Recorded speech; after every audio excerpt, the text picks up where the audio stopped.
What's up, it's your girl Nelia. Welcome back to my channel. If you're new to my channel, welcome. I'm Nelia. I make natural hair videos on YouTube weekly, so you should definitely subscribe. Join the family. We have a great time over here. And in today's video, I'm going to share with you guys 5 ways to keep your dry natural hair moisturized. All right, let's get into it. For tip number 1, the most important thing is to learn your hair's porosity. Now, I know that word's been thrown around the natural hair community a lot, but basically it is the way your hair absorbs or doesn't absorb moisture. So to learn your hair's porosity, you need to give your hair a porosity test. Super simple. Grab a glass of water, put a clean strand of hair in the glass of water and wait 3 to 5 minutes. The results of the porosity test can be either low, high, or normal. So if the hair is floating on top of the hair after the 5 minutes, you might have low porosity hair. That's also what I have. Welcome to the club. Low porosity hair, it just struggles to absorb moisture, and it also takes a really long time to dry because it doesn't want to absorb the moisture.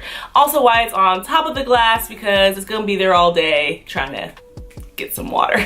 Now, if your hair floats to the middle of the glass, you know, it's just suspended in the middle of the glass, you have normal porosity hair. You can absorb moisture, and you can also retain the moisture.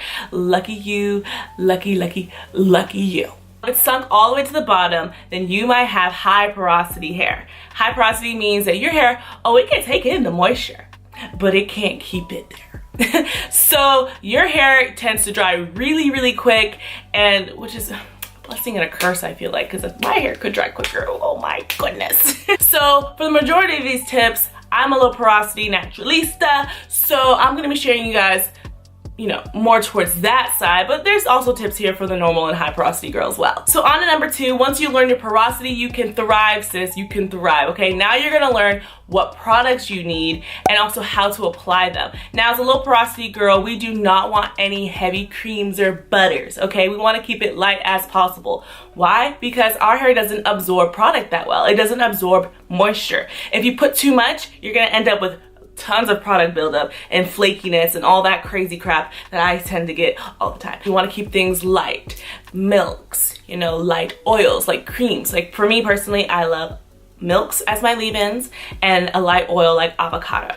So those are what I tend to gear towards for low porosity hair. Now, once you've learned how, like, what products can work for you, you gotta also put them on correctly. Now, again, for low porosity hair, we like to keep things warm and steamy, okay? In the shower.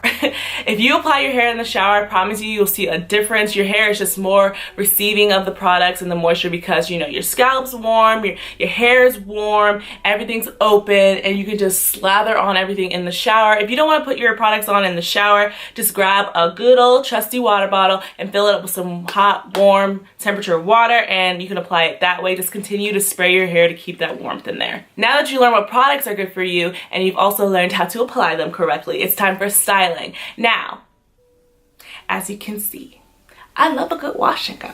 I do love wash and goes. I actually used to do them all the time and wonder why my hair would always dry out.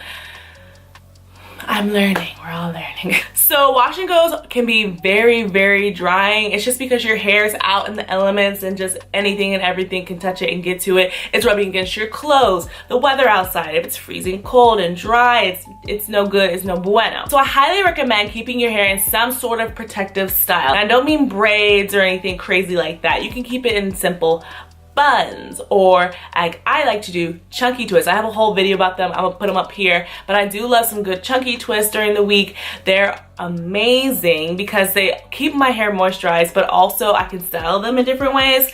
And there's also tons of different protective styles that you can do. I do have a playlist about them, but yeah, protective styling throughout the week is the way to go. If you do want to do a wash and go, I would just keep it rare, keep it for special things, you know, like filming videos. Now, a 4th way to moisturize your dry natural hair is to actually put some type of moisturizer on it daily. Now, this isn't for everybody. You should definitely feel your hair that day, see how it feels. If it's good to go, it's good to go. But if you feel it's a little dry, the ends, needs a little extra love right here, not right here, but right here, apply moisturizer. Now, this doesn't have to be a heavy cream or anything. Again, no, we don't want to do that, but it can be like a light milk if you want.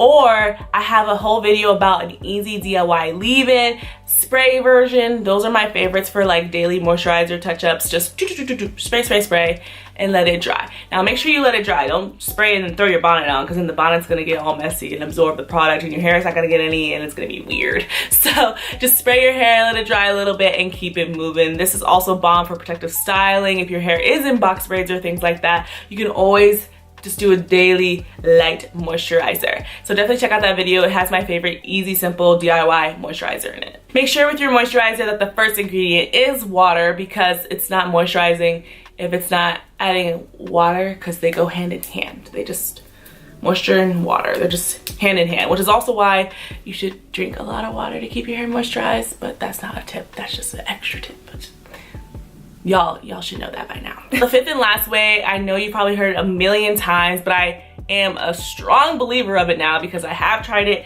seen a difference in my hair for sure. Deep condition weekly. Some of you might, can't handle all that moisture weekly. You might, overdo it like I have done before, but bi-weekly at the minimum. I've really seen a big difference with deep conditioning weekly, especially when I add heat to it. Again, being a low porosity person, warming up the scalp, warming up the hair, it just easily absorbs the deep conditioner, and I do definitely see a difference. You might find it time consuming and annoying, but try it out for a month, and I promise you, come back to me after 4 weeks and you will notice a difference. You're welcome. Another way, if you're really tired of like the in and out shower process, you can deep condition before you shampoo. Promise you, you won't lose any benefits. Done it before. That's also a method if you just want to stay in the shower one good time. All right, you guys, those are the 5 ways to keep your dry, natural hair moisturized. I hope these tips helped you. If you have any other extra tips, please leave them down below. Let's start a conversation. I would love to hear anything that you think is very, very important for other naturalistas to know. And yeah, that's about it. Give this video a thumbs up if you guys liked it, and subscribe. Join the family if you haven't already. And I'll catch you guys in the next one. Bye.